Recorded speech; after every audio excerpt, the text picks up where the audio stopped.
विश्वानि देव सवितर्दुरितानि पराशुभ यद्भद्रं तन्न आशुभ। ॐ सहना भवतु सहनौ भुनक्तु सह वीर्यं करवावहै तेजस्विनावधीतमस्तु मा विद्विषावहै।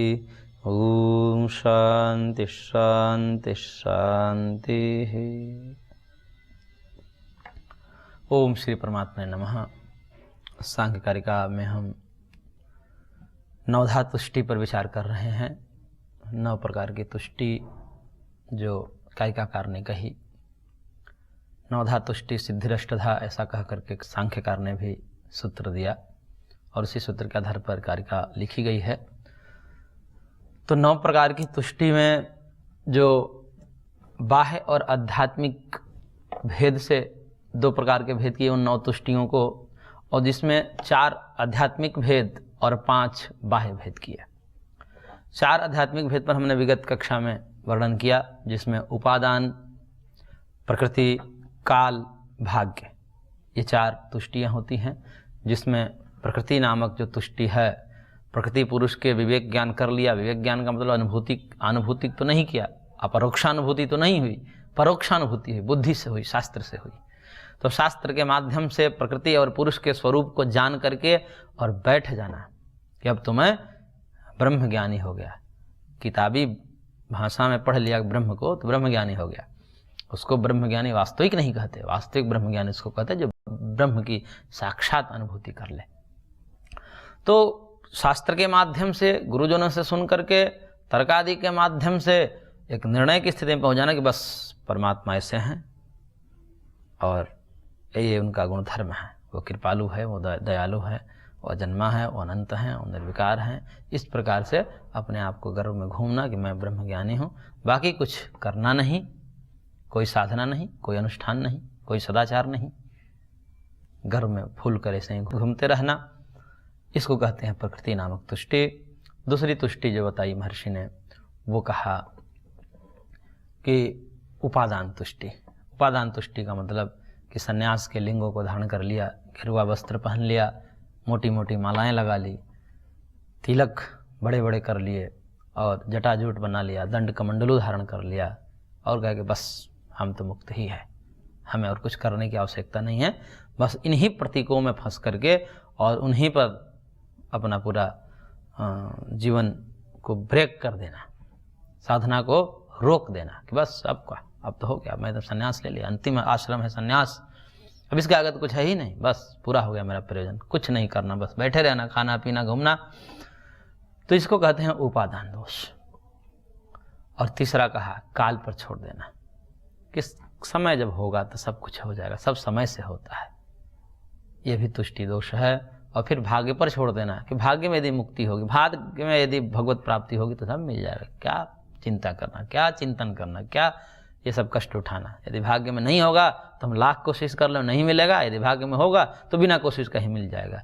इस प्रकार की अवधारणा को बना करके और निश्चिंत हो जाना, निष्क्रिय हो जाना, निठल्ला हो जाना, इसको कहा भाग्य नामक तुष्टि।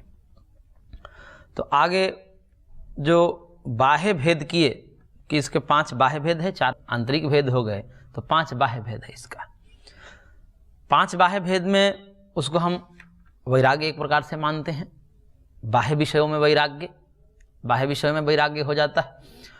और वैराग्य 5 प्रकार से होता है: अर्जनोपरम, रक्षणोपरम और क्षयोपरम, भोगोपरम, हिंसोपरम। 5 प्रकार से उपरति आती है, वैराग्य आता है, साधकों में देखा जाता है।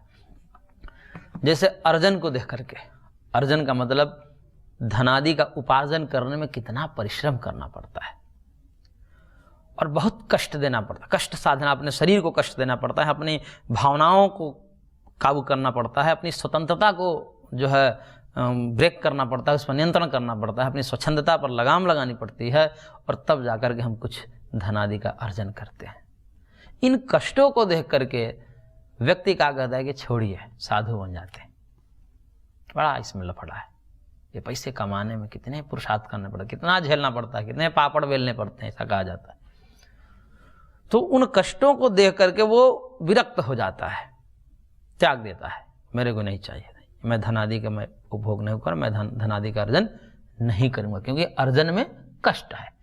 तो उस अर्जन में कष्ट को देख करके साधु बन जाता है, और साधु बनकर क्या करता है? कुछ नहीं करता, बस भंडारे खा रहा है। यदि ऐसा है तो करें कि ये अर्जनोपरम नामक तुष्टि है, जो दोष है, क्योंकि बस इतने मात्र से कर देने से वैराग्य ठीक है, जरूरी है, लेकिन इसका मतलब ये नहीं कि साधु बस छोड़ने के लिए थोड़ी बना जाता है। साधु के लिए तो अत्यंत पुरुषार्थ की बात कही गई है। अतः त्रिविध दुखात्यंत निवृत्तिर, अत्यंत पुरुषार्थ, अत्यंत पुरुषार्थ करना पड़ता है। सामान्य पुरुषार्थ तो लोग करते हैं, जो अर्जन में हम देखते हैं कि पुरुषार्थ करना पड़ता है, उसको शास्त्र की दृष्टि से सामान्य पुरुषार्थ कहा जाता है, क्योंकि उसमें प्राप्त करना होता है। प्राप्त करना सरल होता है, त्याग करना मुश्किल होता है। अभिमान का त्याग, मैं मन हूँ, मैं बुद्धि हूँ, मैं शरीर हूँ, इस प्रकार की चिंतन करना, ये बड़ा कष्टकारी होता है। मन को एकाग्र कर कर एक रस में रखना, अपनी स्थिति को एक रस रखना, सदैव एक रस में बनाए रखना, भगवत वृत्ति सदैव बनाए रखना, ये बहुत कष्ट साध्य है। लेकिन इधर नहीं कर रहा, ये वाला कष्ट नहीं उठा रहा है, उस कष्ट को देख करके बस छोड़ दिया, विरक्त हो गया, साधु बन गया, और उसके बाद कुछ नहीं कर रहा है, तो ये कहते हैं कि अर्जनोपरम नामक तुष्टि है। आप विरक्त हो गए, लेकिन विरक्त होने मात्र से नहीं होगा, अभ्यास भी करने पड़ते हैं। अभ्यास वैराग्याभ्याम तन्निरोध, ऐसा महर्षि पतंजलि ने कहा। केवल वैराग्य से थोड़े होगा, अभ्यास और वैराग्य ये दो साधन है। चलिए, छोड़ना त्यागना अच्छी बात है, लेकिन त्यागने के बाद जिधर अभ्यास करने हैं उधर अभ्यास कर नहीं रहे हैं, तो केवल विरक्त होकर के, इतने मात्र को छोड़ करके, त्याग होकर के फिर बैठ जाना, ये करेंगे दोष है, इसको तुष्टि कहा। तो ये बाह्य में पहला भेद हो गया, और कुल मिलाकर देखें तो पांचवा भेद है।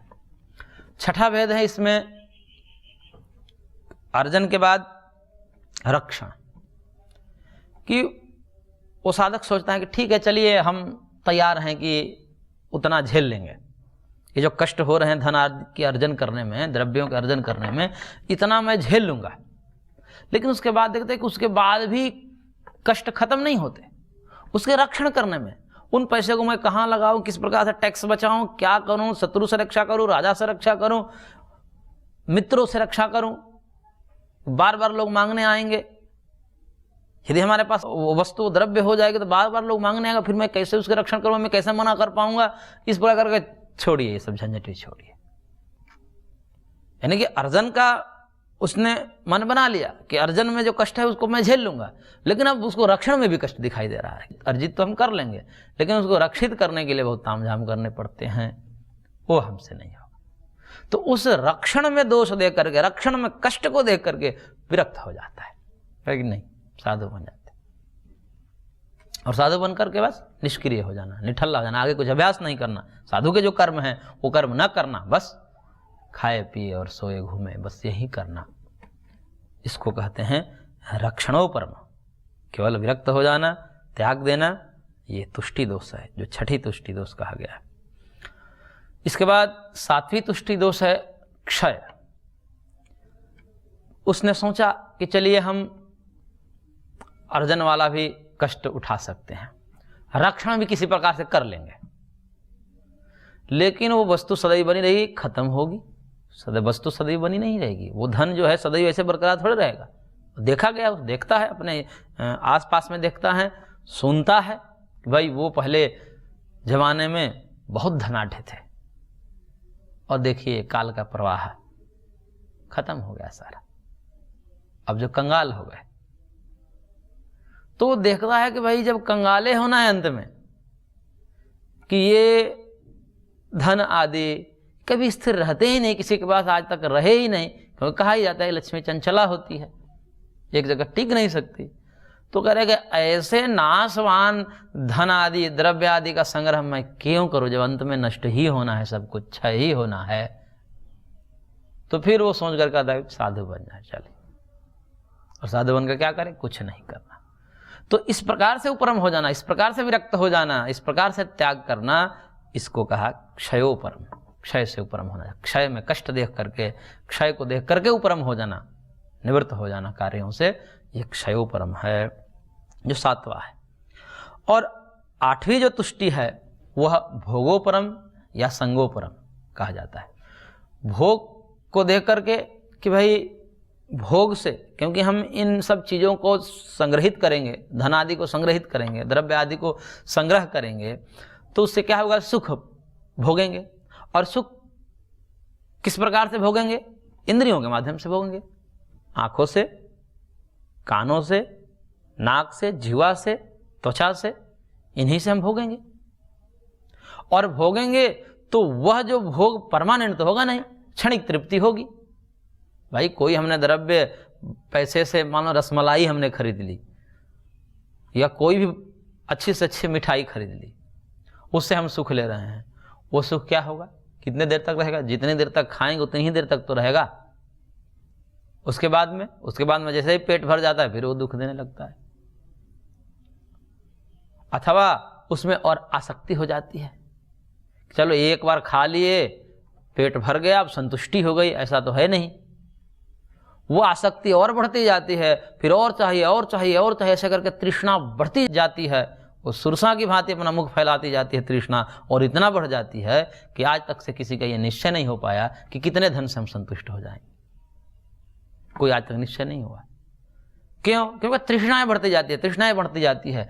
इस प्रकार से जब बढ़ना है तो तृष्णा क्या है? तृष्णा अपने आप में दुख है। पाने की इच्छा, कामना, ललक, पिपासा, ये सब दुख ही है। तो करेगा हमको इस दुख में नहीं पड़ना है, ऐसा करके वो उपरम हो जाता है। और उपरम होकर के वही फिर बात आती है, कुछ नहीं करता, निठल्ला पड़ जाता है। तो इस प्रकार के वैराग्य को एक तुष्टि दोष के अंतर्गत रखा और कहा कि संग के कारण, संग दोष के कारण कि इसमें आसक्ति हो सकती है, और आसक्ति से तृष्णाएं और बढ़ती जाएगी और इसका कहीं अंत नहीं है। फिर तो मैं इन विषयों का गुलाम हो जाऊंगा, क्योंकि तृष्णाएं बढ़ेगी तो तृष्णा, जिसकी तृष्णा होगी, रूप की तृष्णा होगी तो रूपवान वस्तु चाहिए उसको, रस की तृष्णा होगी तो उसको रस वाली वस्तुएं चाहिए। इस प्रकार से जो है वह इन वस्तुओं का गुलाम बनता जाता है, और एक बार इनमें जकड़ने के बाद फिर वो बाहर निकल नहीं पाता। वस्तुओं के जब गुलाम, सुविधा भोगी जब हो जाते हैं, विषय वासनाओं के जब चपेट में आ जाता है व्यक्ति, फिर बड़ी मुश्किल हो जाता है, वो दास बन जाता है, विषयों का दास बन जाता है। इसलिए शास्त्रों में कहा, मुक्तिम इच्छति चेतात विषयान विश्वत्यज, कि मुक्ति यदि चाहिए किसी को, भगवत प्राप्ति चाहिए, दुखों से निवृत्ति चाहिए, तो इन विषयों को विष के समान त्याग दे, विष समझ करके इनका त्याग कर दे। लेकिन त्याग करने के बाद कुछ तो करना होता है, लेकिन उस पर ध्यान नहीं देता कि जो व्यक्ति, उसके लिए ये कहा गया है कि भोगोपरम संगोपरम, संग दोष के कारण उसको जो उपरम हो जाना कि मैं सभी नहीं कर पाऊंगा। फिर भी चलो कोई मन, सब मन बना लिया कि भाई ये भी मैं कर लूंगा, कि जो अर्जन वाला कष्ट है वो भी झेल सकता हूँ, रक्षण भी कर लूंगा इधर उधर से करके, और फिर क्षय तो होता ही है, फिर और कमाऊंगा, और जो संग वाली बात है तो कंट्रोल करके मैं भोग करूंगा, नियंत्रित होकर के उपभोग करूंगा, इस प्रकार से राग भी नहीं होगा, तेन त्यक्तेन भुंजेथा, इस भाव से भोग करूंगा, जो शास्त्र में कहा गया है, त्याग पूर्वक भोग करो, यानी कि आसक्ति रहित होकर के भोग करो, इस प्रकार करूंगा, क्या समस्या है। फिर अंत में देखता है कि देखिए ये सब करने के बाद क्या होगा कि हम कमाते हैं पैसे आदि, जो भी कुछ भी करते हैं, तो उसमें दो चीजें होती हैं, या तो हम किसी पर अनुग्रह करते हैं, या हम किसी को पीड़ा पहुंचाते हैं, कष्ट पहुंचाते हैं। जाने अनजाने में कष्ट हो ही जाता है, पहुंच ही जाता है, कोई पीड़ित हो ही जाता है। हम यदि समाज में व्यवहार करते हो तो प्रत्यक्ष है, सब जानते ही हैं, देखते ही हैं कि बिना मतलब के भी जो है शत्रु तैयार हो जाते हैं, कोई उससे लेना देना नहीं है, लेकिन फिर भी जब व्यक्ति आगे बढ़ता है तो उसके शत्रु तैयार, जा शत्रु कष्ट में ही रहते हैं। यह एक प्रकार की हिंसा ही है। या कोई भी कार्य कर रहे हैं, कृषि आदि कार्य कर रहे हैं, उसमें भी देखता है कि इतनी कृषि कर रहे हैं, अपने स्वार्थ के लिए इतने जीवों को मार रहे हैं, मिट्टी में पड़े जीव कितने मर जाते हैं, और भी जब कीड़े पड़ते हैं तो दवा भी छिड़कते हैं तो उसमें मर ही जाते हैं। इस प्रकार से जो है हिंसा को देखते हैं, तो सब पाप कर्म है, और ऐसा देख करके वो निवृत्त हो जाता है, उपरम हो जाता है। तो जो अंतिम जो है हिंसा में दोष देखता है कि भाई हम तो शुद्ध काम करें, और शुद्ध काम कोई है नहीं जगत में, सब जो है पाप से मिश्रित है। तो इस प्रकार से सोच करके वो विरक्त हो जाता है, सब छोड़ देता है, त्याग कर देता है और साधु बन जाता है। फिर साधु बनकर वही बात बैठा है, कुछ नहीं कर रहा है, आगे कुछ अनुष्ठान नहीं है जीवन में, कोई तप नहीं है, कोई त्याग तो किया है, लेकिन बाकी आगे अब क्या करना है वो सब नहीं कर रहा है, तत्व ज्ञान के अभ्यास नहीं कर रहा है। तब कहते हैं कि ये जो है तुष्टि, ये सब दोष है। तो आध्यात्मिक और बाह्य भेद से 9 प्रकार की तुष्टि होती हैं। इन 9 प्रकार की तुष्टियों से साधक को दूर होने का प्रयत्न करना चाहिए। इन तुष्टियों को अपने मन में नहीं आने देना चाहिए, उतने पर नहीं रुकना चाहिए, आगे हमें बढ़ना है। इतने मात्र से संतुष्टि नहीं, केवल शास्त्र मात्र से संतुष्टि नहीं, केवल शास्त्र पढ़ने से नहीं, केवल संन्यास धारण करने से नहीं, केवल कि नहीं कल हो जाएगा या चलो कुछ धीरे धीरे हो जाएगा, क्योंकि समय नहीं है, अभी हम ऐसे हैं, अभी युवा हैं तो युवा में तत्व ज्ञान नहीं होगा, या हम बालक हैं, बालक में तत्व ज्ञान नहीं होता है। ध्रुव आदि को देखिए, इसके लिए कोई उम्र थोड़ी है। तो इस प्रकार में भी चिंतन होता है कि मैं जब बूढ़ा हो जाऊंगा तब तपस्या करूंगा, क्योंकि अभी तो जो है जवान है, तो जवान में तो सब विषय वासना का खेल चलता ही, इसलिए हम अभी तो हम कुछ नहीं कर सकते, समय सब करा देगा। इस प्रकार से भी नहीं सोचना चाहिए साधक को, और भाग्य भरोसे भी नहीं रहना चाहिए। और इतने प्रकार से अर्जन, रक्षण, क्षय, संग, हिंसा आदि को भी देख करके केवल विरक्त होकर बैठ नहीं जाना चाहिए, उसको अपने कार्य में संलग्न होना चाहिए। तो इस प्रकार से ये 9 प्रकार की तुष्टि बताई गई। अब सिद्धि का वर्णन है। 9 प्रकार की तुष्टि के बाद 8 प्रकार की सिद्धि है, जो कारिका संख्या 51 में कह रहे हैं कारिकाकार। ऊह शब्दोऽध्ययनं दुख विघातास्त्रयः सुहृत् प्राप्तिः दानं च सिद्ध्योष्टौ सिद्धे पूर्वोऽङ्कुस्त्रिविधः। कह रहे हैं कि ऊह शब्द, अध्ययन, दुखत्रय विघात। दुखत्रय विघात मतलब आध्यात्मिक दुख विघात, आधिदैविक दुख विघात और आध्यात्मिक दुख विघात। तो आधिदैविक, आध्यात्मिक और आधिभौतिक, ये 3 दुखों का विघात। तो ऊह शब्द अध्ययन 3 हो गया, और दुख त्रय विघात 3, 6 हो गया, सुहित प्राप्ति 7 हो गया, और दान 8। ये 8 सिद्धि बताई गई है। ये अष्ट सिद्धि जो है अणिमादि वाली सिद्धि से भिन्न है। सांख्य में जो सिद्धि कही है और योग में जो सिद्धि कही है, उन दोनों में यही भेद है। ये सांख्य वाली सिद्धि में जो महर्षि ने पढ़ा है वो ये ऊह आदि अष्ट सिद्धियाँ पढ़ी हैं, और योग आदि में जो है अणिमा लघिमा आदि अष्ट सिद्धियाँ पढ़ी है। तो ये दोनों में थोड़ा सा भेद है। बाकी ये भी उसको मानते हैं, लेकिन जो सिद्धि शब्द से इन्होंने बुद्धि सर्ग में जो कहा है, वहाँ पर कई लोग अणिमादि समझ लेते हैं, वो भ्रम है। ऊहादि सिद्धियाँ हैं, अष्ट सिद्धियाँ। ये जो सिद्धि हैं ये साधक है। तत्व ज्ञान की प्राप्ति में सिद्धियाँ जो है वो साधक है, बाधक नहीं है। बाकी अभी तक हमने जो 3 पढ़ा, चाहे वो विपर्य हो, अशक्ति हो, तुष्टि हो, वो तीनों के तीनों बाधक हैं और ये साधक हैं। बाकी 3 को हटाने का प्रयत्न करना चाहिए साधक को, और इन 8 को बढ़ाने का प्रयत्न साधक को करना चाहिए। तो ये जो है अष्ट सिद्धियां, इन पर फोकस करना चाहिए साधक को, और बाकी को हटाने का प्रयत्न और इनको बढ़ाने का प्रयत्न, बाकी को कम करने का प्रयास और इसको बढ़ाने का प्रयास करना चाहिए।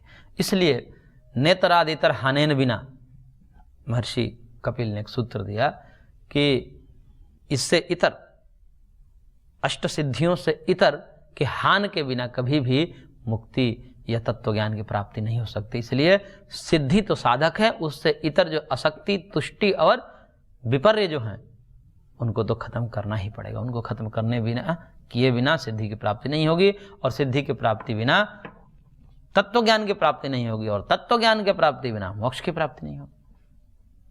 तो ये सिद्धियां जो है साधक हैं, और वो है ऊह। सबसे प्रथम जो सिद्धि है ऊह। ऊहस तर्कः, यहाँ का एक सूत्र है। तर्क को ऊहा बोलते हैं, ऊहापोह नहीं कहते कि व्यक्ति ऊहापोह में लगा हुआ है। ऊह मतलब तर्क कर रहा है, कुछ सोच रहा है, कुछ चिंतन कर रहा है, कुछ बेचारा गुत्थी सुलझा रहा है मन में, उसको बोलते हैं ऊह, तर्क को बोलते हैं ऊह। तो कई व्यक्ति ऐसे पूर्व जन्म के प्रारब्ध को लेकर के ऐसे उत्पन्न होते हैं क्योंकि उन्होंने पूर्व जन्म में कुछ अभ्यास कर रखे हैं, इसलिए स्वाभाविक रूप से कोई बताता नहीं उनको, उनके मन में ऐसी वृत्ति आती है, ये आत्मा क्या है, मैं भी मरूंगा, नहीं मैं तो मरना नहीं चाहता हूं, मैं तो अमर हूं, मुझे को नहीं मरना है।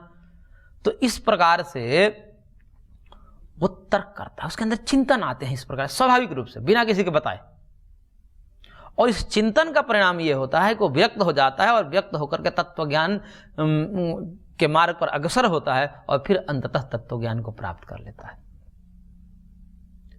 तो इसको सिद्धि मानी जाती है, ऊह नामक सिद्धि मानी जाती है कि उसने ऊहा कर स्वयं से, बिना बाह्य शास्त्र की अपेक्षा से या बिना किसी गुरु के अपेक्षा से, ऐसे लोग होते हैं। रमण महर्षि आदि लोग ऐसे हुए हैं कि जिनके अंदर स्वाभाविक रूप से ये प्रश्न उठते हैं और फिर चिंतन जब चलता है तो फिर विरक्त हो ही जाते हैं, फिर इस पथ पर खींचे चले जाते हैं और अंततः जो है तत्व ज्ञान प्राप्त कर भी लेते हैं। ऐसे भी लोग होते हैं। महात्मा बुद्ध आदि लोग ऐसे ही हुए हैं, कोई बताया नहीं, स्वाभाविक उनको एक चीज़ें दिखी और दिमाग खटका, वहाँ पर चिंतन की एक धारा चली मन में और वो उनको विरक्त कर दी, वहाँ से भगा ले गई। तो इस प्रकार से, इस प्रक्रिया से जो सिद्ध हुए हैं, तत्व ज्ञान को प्राप्त किए हैं, तो उनके लिए तो यही साधन बन गया कि भाई ये चिंतन ही उनके अंदर, ये चिंतन आया तब भागा। तो कहा कि भाई ये चिंतन नहीं आता तो मैं आज इस स्थिति में नहीं होता। तो वही उनके लिए सिद्धि के लिए एक साधन बन गया। ये सिद्धि है, सिद्धि यहाँ पर साधन रूप में है क्योंकि तत्व ज्ञान की दृष्टि से यहाँ पर साधन है। तो इस प्रकार से जब हम चिंतन करते हैं अपने आप बिना किसी के बताए, तो वो उसको हम कहते हैं कि ऊह नामक सिद्धि है। दूसरा है शब्द। शब्द नामक सिद्धि यह है कि किसी प्रवचन में सुना हमने, किसी गुरु से सुना, कोई साधु आए थे, उन्होंने ऐसा बताया और उनको बात लग गई, बात तो सही कह रहे हैं, अब हमें जो है इस भोग मार्ग पर नहीं चलना है, अब हमें योग मार्ग पर चलना है, अब हमें जो है तत्व ज्ञान की प्राप्ति करनी है, भगवान के मार्ग पर चलना है, श्रेय मार्ग पर चलना है। इस प्रकार उसके अंदर संकल्प हो जाते हैं और ऐसा करते विरक्त होता है और फिर विरक्त होकर के उस अभ्यास के तरफ तत्पर होता है और अंततः तत्व ज्ञान को प्राप्त कर लेता है। तो इस प्रकार से जब तत्व ज्ञान को प्राप्त करता है तो उसके लिए ये शब्द ही साधन बन गए। जैसे कहा जाता है कि गोस्वामी तुलसीदास के लिए उनकी पत्नी के ही शब्द उनके लिए साधन बन गया, इसलिए उनकी पत्नी ही उनके लिए गुरु बन गई। तो वो शब्द था एक, और शब्द ने ऐसा क्रांतिकारी परिवर्तन किया कि वो अंततः भगवत प्राप्ति कर लिए। तो शब्द एक सिद्धि है। तीसरी सिद्धि है अध्ययन।